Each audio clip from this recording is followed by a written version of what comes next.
Ha? Ano ang nangyari kay Roque? Ganito mga kabunyog, mga kababayan. Una, kumpirmado ng denied.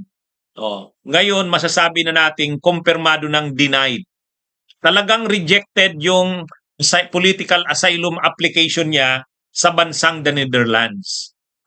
Kaya yung pinagmamalaki ni Roque na magagrant yung kanyang asylum application, mga kabunyog, hindi po denied.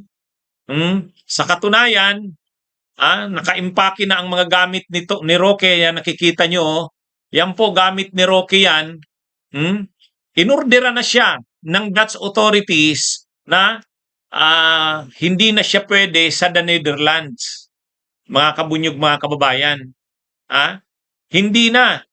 Sa katunayan, ang binigay sa kanyang option, doon ka pumunta sa bansa na una kang pumasok at nag-apply ng visa. Nag-apply kasi siya ng visa sa Austria. Sa Austria. Yung visa niya pala doon prinase sa Austria.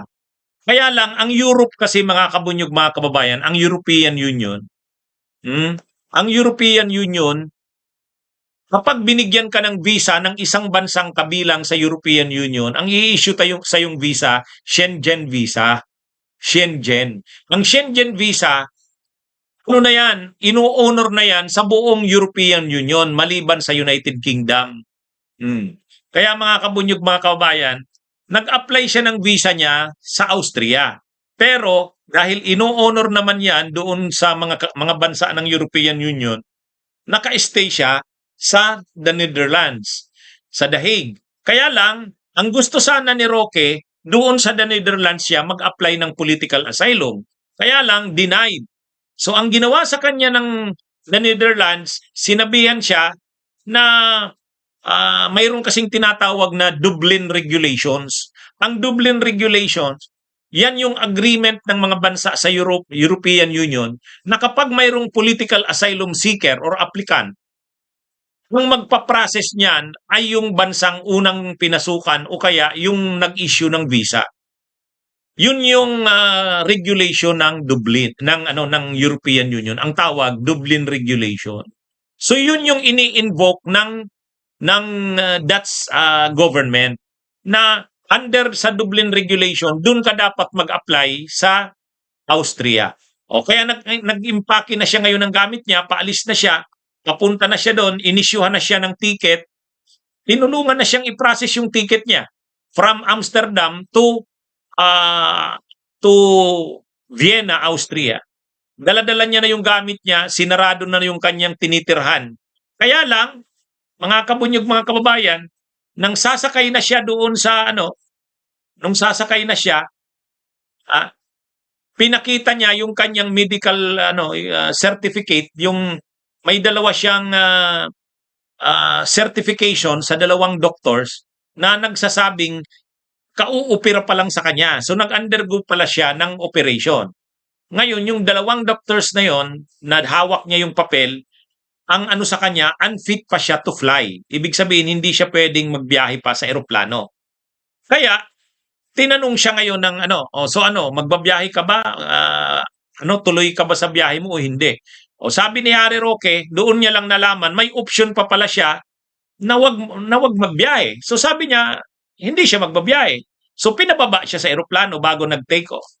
Pinababa siya sa eroplano. Kaya tuwang-tuwa siya, parang kalusot pa siya.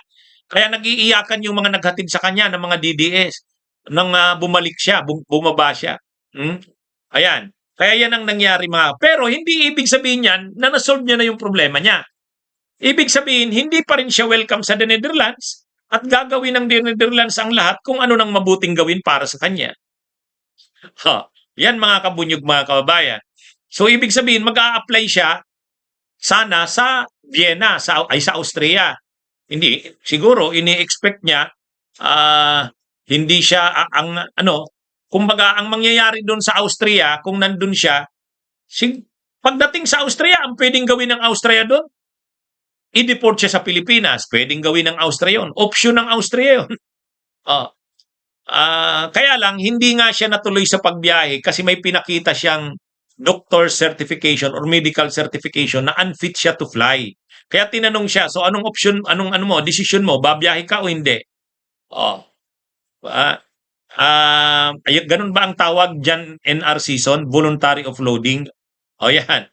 Kaya ano, pero hindi ibig sabihin yan na welcome na siya pa siya sa The Netherlands. Hindi. Hindi pa rin. Kumbaga pansamantala lang na natigil ang pag-ano sa kanya. Ha? Oh. Ito. Oh, panoorin natin yung paliwanag ni niyan, ni Roque. Oh. Aresto. Voluntaryo po well, unang-una, no, hindi po ako na-aresto. Voluntaryo po yung pagsama ko. Kasi nga masunurin ako. Kaya lang, nung tinanong ako, gusto mo bang lumipad? Siyempre, hindi. Meron akong 2 medical certificate unfit to fly. Kaya lang, akala ko wala akong choice. So, nung tinanong ako, siyempre hindi. Pinababa ako kaagad. So, wala pong arestuhan. Pangalawa po, buong buhay ko po, inalay ko na dun sa karapatan ng malayang pananalita at malayang pamamahayag. Dahil naniniwala po talaga ako sa importansya nito, mga karapatan nito sa demokrasya. Dahil wala namang kahit sino na may monopolya sa solusyon ng mga problema natin sa malayang pananalita at pamamahayag, mahahanap natin siguro solusyon dyan. Pero sana, hiningi ko sa ating mga kapatid sa media, at halos, ang dami-dami ko naman naging kliyente dyan sa media na yan. Na kapag sila nadidemanda ng libel, pag sila sinusupil ng mga matataas sa tao, akong tagapagtanggol sa kanila, sana naman, with the freedom comes responsibilities. Maging, ano naman sila, responsable sa pagbabalita. At kung walang konfirmasyon, sana, wag mo na ibalita. Well, unang-una, no, hindi po ako na-arrest. Hindi daw siya na-aresto. Pero ang malinaw, sinailalim siya sa custody ng Dutch authorities. Yun ang malinaw doon. Ang sinasabi niyang masunurin, hindi siya nag-resist. Pero inaaresto siya, kaya lang hindi siya nag-resist. Ibig sabihin, inordera na siya na lisanin na ang The Netherlands. Naghanda na siya ng mga gamit niya. Sasakay na siya ng eroplano. Nung pinakita niya yung medical certificate niya na unfit siya to fly, binigyan pa siya ng tsansa na hindi, anong option mo? Hindi ka pala pwedeng sumakay sa eroplano. So, ibig sabihin niyan, pwedeng orderan siya niya ng Dutch authorities, pwede siyang pasakayan ng train. Pwede siyang pasakayan ng train papunta ng Austria. Kaya mga kabunyog, mga kababayan, ang malinaw na dito, denied yung kanyang application for political asylum. Isang malinaw na bagay yon. Pangalawa, sinabihan na siya ng Dutch authorities, umalis na siya ng The Netherlands. Ang binigay sa kanyang option, dun ka mag-apply ng political asylum mo sa bansa na nag-process ng visa mo. Austria yon. Kaya lang, nung sasakay na siya ng eroplano, dala niya na yung lahat ng bags niya. Tingnan mo. Sa katunayan, madrama yung nangyari doon sa airport ng Amsterdam, sa Schiphol. Kasi nung mga naghatid sa kanya ng mga DDS, na pinapaalis na nga siya ng The Netherlands. Pero pinababa siya uli sa eroplano, nag-iyakan ng mga DDS. Sir! Baka si Marcos maghintay sa inyo. Sir, where are you? Where is he? Hey, saan pumunta siya? Lumabas siya siguro. He's not here. Saan? Bagyan namin. Ayun! Sir! Sir! Sir, welcome back! Ang bilis ng travel mo! Welcome back, sir. Nice to see you. How are you? So worried. Ang dami mo nang gamit ngayon, sir. Ayan, lahat pala to.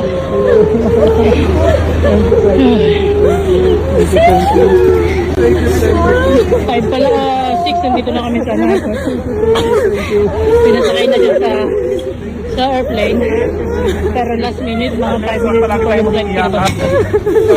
Di ba, sir, kailangan talaga nag-iiyakan. Para di natutuloy. Ay, thank you, Lord. See? Sobrang bait-ligan talaga kayo. Kasi nag-preliminary investigation sila. Thank you. Yung napanood nyo na yun yung naghatid sa kanya, mga DDS yun.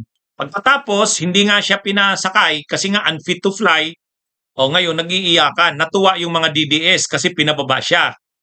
Pero ang hindi nila naiisip, ano pa lang yun? Pansamantala lang yun na kumbaga umubra pa yung palusot ni Roque. pinababa si Roque, tuwang-tuwa yung mga DDS na naghatid sa kanya kasi hindi natuloy yung pagdala sa kanya sa Austria, sa Vienna. Ang malinaw dito, wala na. Pasikip ng pasikip ang mundo ni Roque, mga kabunyog, mga kababayan. Sa nangyayaring ito kay Harry Roque, mga kabunyog, itong mga DDS, sinisisi nila kung sino-sino. Si Roque ang sinisisi yung media. 'Di ba kanina sabi ni Roque, yung mga kaibigan ko naman diyan na media sa Pilipinas, bakit nila binalita kaagad yan na aresto ako samantalang hindi naman totoo? Totoo naman na siya, hinold siya ng Dutch authorities eh. Hindi lang natuloy, kung mali lang yung balitang pa-deport na siya ng Pilipinas. Binigyan pa siya ng chance ng Dutch authorities na pumunta siya ng Vienna, ng Austria. Doon siya mag-apply ng asylum. Pero, syempre, yun eh, balita yun sa Pilipinas. Bakit kasi sisihin ng media? Galit kasi si Roque na yung mga media daw, kinakalat daw yung nangyari sa kanya. Dapat daw hindi kasi mga kaibigan niya naman daw yon. Tinulungan niya naman daw yan sa mga nangyayari sa kanya, sinisisi niya na kung sino-sino. Bunyog, bunyog, halikan na kasama ka. Bunyog, kapag buklod ay may pag-asa. Luzon, Visayas, Mindanao, isa ang pananaw. Sa bagong Pilipinas ang bunyog isisigaw. Bunyog.